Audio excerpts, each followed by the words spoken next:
네, 21대 국회 제1차 원내대책회의를 시작하겠습니다. 뒤에 보시는 바와 같이, 백보드에 보시는 바와 같이 일하는 국회, 국회법 준수 21대 국회가 시작되었습니다.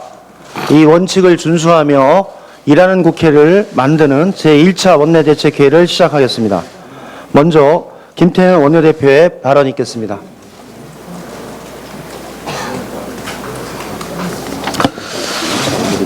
오늘 21대 국회 임기가 시작된 후에 우리 민주당의 첫 번째 의원총회가 열립니다. 의원총회 1호 안건은 국회의장단 선출을 위한 임시회 소집 요구의 건입니다.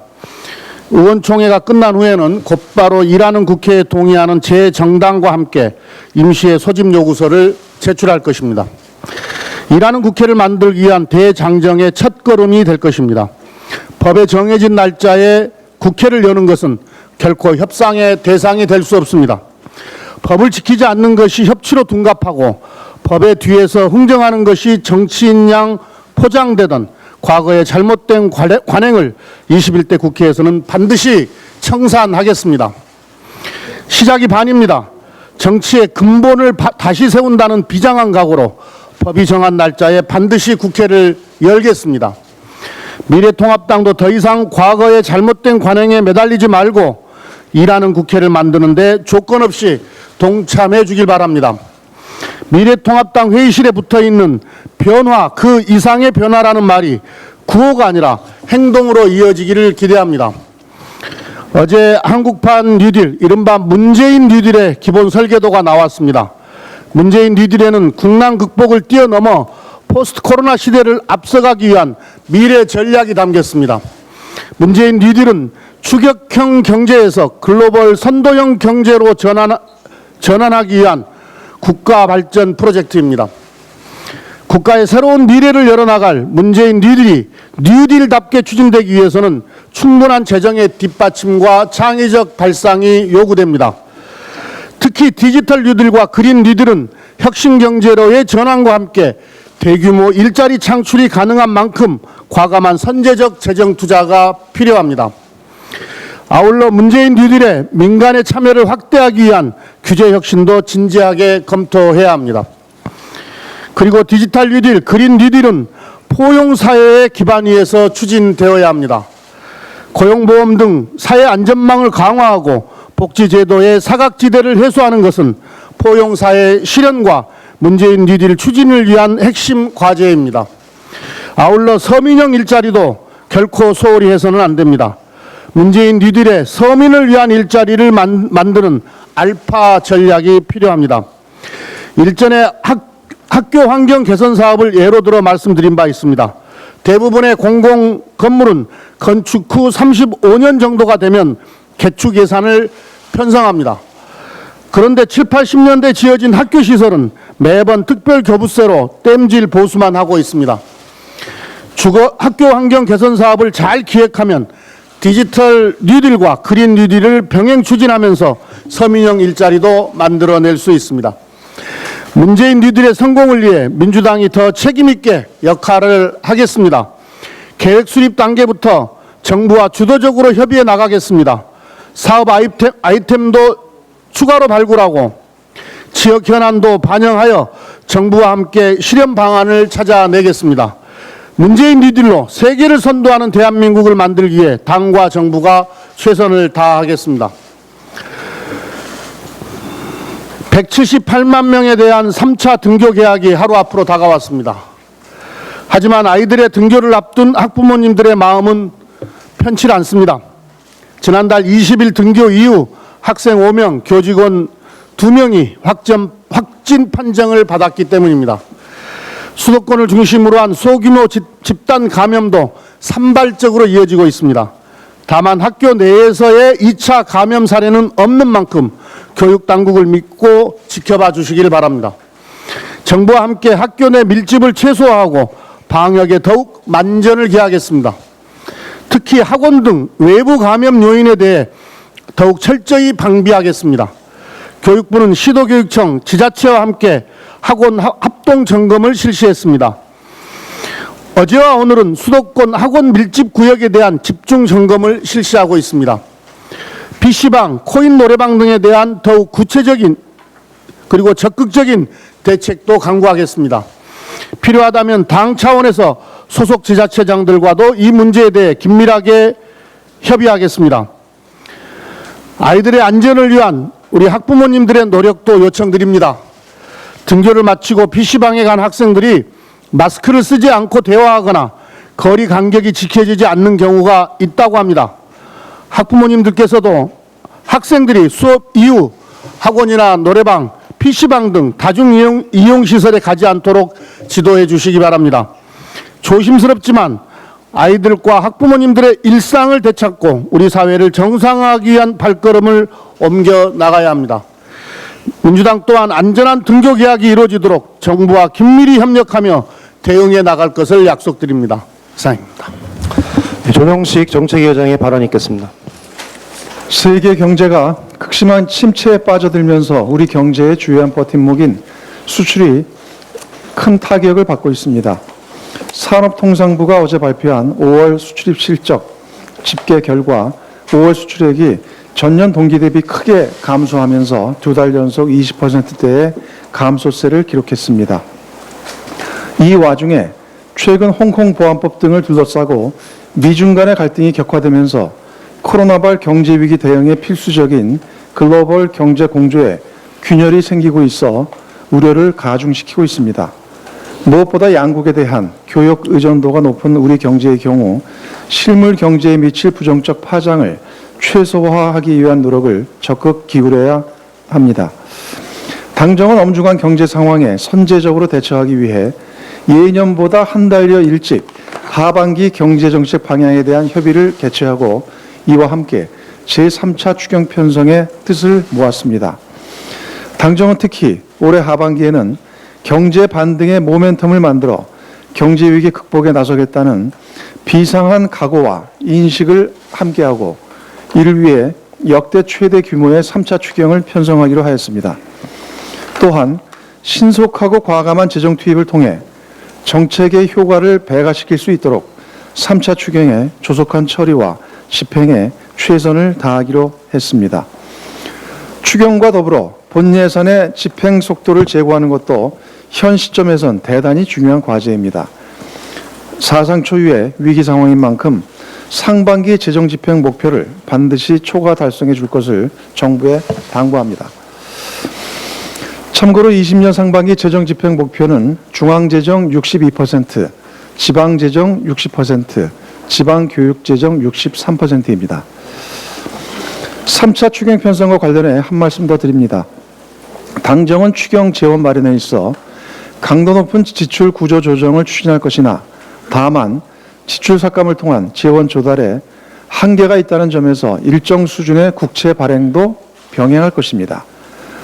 주목할 부분은 장기적 초저금리 현상으로 인해 국고채의 조달금리와 그에 따른 이자 지출이 꾸준히 감소하고 있다는 것입니다.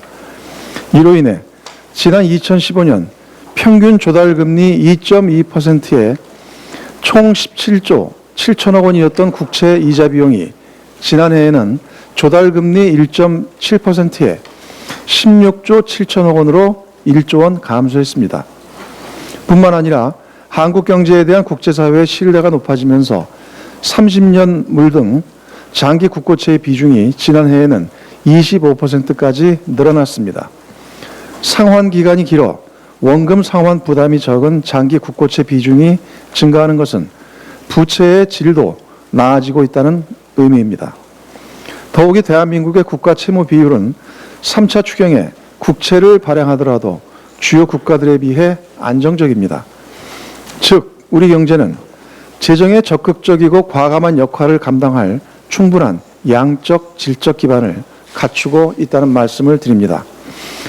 거듭 말씀드리지만 지금은 경제 국난 극복이 최우선 과제입니다. 재정은 위기 탈출의 핵심적 수단이자 열쇠입니다. 더불어민주당은 조속히 원구성 협상을 마무리 짓고 추경이 국회에 제출되는 즉시 최단 기한 내에 이를 처리할 수 있도록 할 것입니다. 미래통합당의 대승적인 협조를 강력히 촉구합니다. 제21대 국회 임기가 시작됐습니다. 새롭게 문을 여는 국회는 국민들께 큰 실망과 분노만을 안겨드렸던 지난 20대 국회와 크게 세 가지 점에서 달라져야 합니다. 첫째, 국민과 민생을 위해 365일 일하는 국회가 되어야 합니다. 지난 20대 국회가 역대 최악의 무능국회로 전락한 가장 큰 원인은 미래통합당의 상습적 보이콧과 장외투쟁에 따른 국회 파행과 마비였습니다. 제21대 국회만큼은 이러한 잘못이 되풀이되어서는 안 될 것입니다. 당리당략을 앞세워 국회를 발목 잡는 구태 정치를 확실하게 추방하고 상시적인 국회 운영을 즉각 법제화해야 할 것입니다. 둘째, 당면한 국난 극복에 앞장서는 국회가 되어야 합니다. 코로나19의 팬데믹에 따른 경제 사회적 위기가 전 세계를 휩쓸고 있습니다. 우리 역시 고용과 수출, 내수 등 경제 전반에 걸쳐 위기가 본격화되고 있는 중입니다. 이를 조속히 극복하기 위해서는 3차 추경의 6월 중 처리는 물론 시급한 민생 경제 입법 통과에 여야가 대승적으로 협력해야 합니다. 셋째, 총선 민의에 부합되는 국회가 되어야 합니다. 지난 총선에서 국민들께서는 표로서 구태 정치를 심판하고 더불어민주당의 압도적 지지로 국회 운영의 책임과 권한을 부여하였습니다. 21대 국회는 그랬던 과거의 관행을 혁파하고 국민의 뜻에 따라 책임 정치 실현에 나서야 합니다. 이를 위해 가장 먼저 해야 할 일이 국회법 절차에 따라 오는 5일 국회의 문을 여는 것입니다. 이것이 21대 국회가 바로 서는 첫 걸음입니다. 더불어민주당은 제21대 국회가 365일 일하는 국회, 국난 극복에 앞장서는 국회, 총선 민의에 부합되는 국회가 될 수 있도록 법정 시한 내 의장단 및 상임위원장 선출에 만전을 기할 것입니다. 미래통합당도 총선 민의에 어긋나는 무리한 고집에서 벗어나 민심을 무겁게 받들어주기 바랍니다. 이상입니다. 네, 윤관석 정책위 수석부장의 발언이 있겠습니다.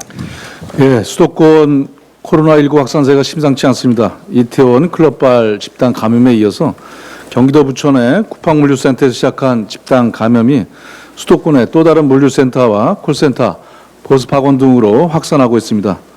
수도권은 인구 밀집도가 높고 이동량이 많아서 서둘러 차단하지 않으면 수습이 어려질 수 있는 위험함이 있습니다. 이런 와중에 또 내일은 3차 등교도 예정되어 있습니다. 방역당국은 앞으로 2주가 수도권의 코로나19의 대유행 여부를 가를 고비로 판단하고 총력을 다해 대응하고 있습니다. 그 어느 때보다도 국민들, 특히 수도권에 거주하는 시민들의 적극적인 협조가 절실합니다. K방역의 저력을 다시 보여줄 것이라고 믿습니다. 그러나 방역당국은 최근에 잘해온 것들만 성과만을 믿고 국민들의 협조만 강조해서는 안 될 것입니다. 이번 콜센터에 이은 물류센터의 경우에도 보듯이 방역에 약한 고리가 더 이상 없는지 다시 한번 철저히 점검하는 사전 예방 조치가 강화돼야 할 것입니다. 그동안 요양시설과 콜센터 등에서 집단 감염이 발생하자 부랴부랴 조치를 취하는 사후 약방문식의 방역당국의 대응 방역이 이번 물류센터 집단 감염에서도 반복되고 있는 듯하여 국민의 불안이 부추겨지고 있습니다. 이 부분을 철저하게 사전 조치로 방역을 추진해야 할 것입니다. 저희 당은 코로나 국난 극복위원회를 지금도 가동을 하고 있습니다. 방역본부와 비상경제대책본부 그리고 포스트 코로나본부 3개 본부에 약 20여 개의 TF가 지속적으로 방역과 어려워지는 경제 대책들을 함께 준비를 하고 있습니다. 오늘도 오후에 방역본부에서 국제협력 TF에서 여러 가지 중요한 내용들을 가지고 토론을 개최합니다. 아울러서 각 지방에서 지금 사실 지자체에서도 방역을 위해서 고군분투하고 있는데 이번 주부터 권역별 순회 간담회를 코로나 국난 극복위해서 개최를 합니다. 지자체별로 방문을 해서 지역의 방역의 여러 가지 어려움이라든지 또 준비 태세라든지 약한 고리에 대한 점검이라든지 또 자영업과 중소기업의 어려운 기업들의 비상경제 지원 대책이라든지 또 지자체가 좀 더 적극적으로 이 코로나19 극복을 위해서 나서야 할 문제들에 대해서 함께 지혜를 모으고 자세를 가다듬는 그런 시간이 될 것 같습니다. 다시 한번 방역당국의 사전 조치에 대한 철저한 그 태세를 강조드리고 또한 국민들의 협조도 부탁드리겠습니다. 이상입니다. 네, 다음은 조성래 국회의원의 발언이 있겠습니다. 예, 원내 선임부대표 조성래입니다. 그 코로나19로 인해서 뭐 세계 경제는 물론 이제 대한민국 경제도 많이 어려운 상황입니다. 이래서 각종 통계들이 뭐 고용 통계, 수출입 통계 등이 사실 계속 안 좋은 통계들이 연이어 발표되고 있는 상황이긴 합니다. 그러나 이런 와중에서 어제 아주 좋은 소식이 들렸습니다.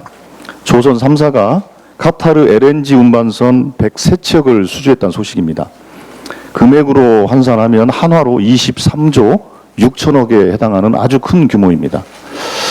그런데 이 그 수주와 관련해서는 숨겨져 있는 이야기들이 좀 있는 것 같습니다. K 방역의 성과가 이 수주를 이끌어내는데 역할을 했다라는 그런 얘기가 있어서 그 말씀을 드리고자 합니다.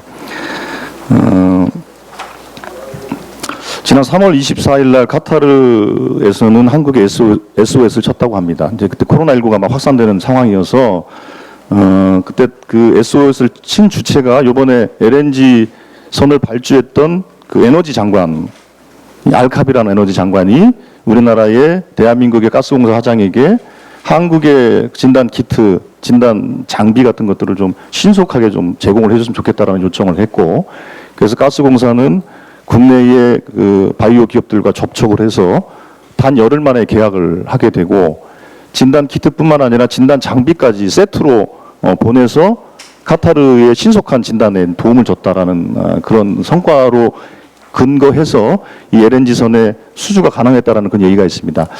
이런 걸 보듯이 K방역, K바이오, K헬스는 그 자체가 하나의 대한민국의 새로운 성장 동력이기도 하지만 이것이 대한민국의 외교력을 높여줘서 국제적 위상을 좀 높여주고 또 한편으로는 다른 산업 가구의 선순환 구조를 만드는 그런 더 큰 역할을 하고 있는 것 같습니다. 그래서 앞으로 더불어민주당과 정부는 K방역, K바이오, K헬스는 물론 이것이 국가적 위상을 높여나가고 다른 산업과의 선순환 구조를 만들어 내기 위해서 더 최선의 노력을 다하도록 하겠습니다. 이상입니다. 원내부대표 우리 신현영 의원의 발언이 있겠습니다. 더불어민주당 원내부대표 신현영입니다. 코로나19 확진자 수가 이태원 클럽발 그리고 쿠팡물류센터 집단 발생 이후에도 1일 기준 두 자릿수를 기록하면서 여전히 잔불씨가 남아있는 상황입니다. 그 와중에도 코로나19의 위기 극복을 위해서 지금도 현장에서 헌신하고 계신 의료진과 종사자분들의 노고와 생활 속 거리 두기를 철저히 지키고 계신 국민들께 감사드립니다. 저는 의료 현장에서 코로나19를 대응했던 전문가의 한 사람으로서 건강한 국가를 만드는 데 헌신하고자 국회에 들어왔습니다. 현장에서 직접 느꼈던 문제의식을 담아서 방역 시스템 재구축을 위한 정부 조직법 개정안을 감염병 1호 법안으로 발의를 하였습니다. 개정안은 질병관리본부를 청으로 승격시켜서 그 위상과 독립성을 확대하고 보건복지부의 복수차관제를 도입해서 보건의료 정책의 전문성을 더 강화하는 내용입니다. 지난 2015년 메르스 사태 이후에 보건복지부 복수차관제 도입은 충분히 논의되지 못한 채 폐기되었습니다. 이번 코로나19 사태를 겪으면서 사회적 공감대가 높아진 만큼 조속히 복지부의 효율적인 업무 추진 체계를 구축해야 할 때입니다. 국내 많은 전문가들이 올 가을에 코로나19의 2차 유행을 예견하고 있습니다. 21대 국회가 시작하면 정부 조직법 개정안을 우선 과제로 추진해서 더욱 체계적이고 세밀한 의료 방역 체계 마련에 힘을 모아주시길 부탁드립니다. 모든 국민이 감염병으로부터 안전한 나라에 살 수 있도록 그 첫 단추인 정부 시스템을 개선하는 데 여야 모두 일하는 국회를 통해 힘을 합쳐 주실 것을 기대합니다. 이상입니다. 네, 회의를 비공개로 전환하겠습니다. 협조 부탁드립니다.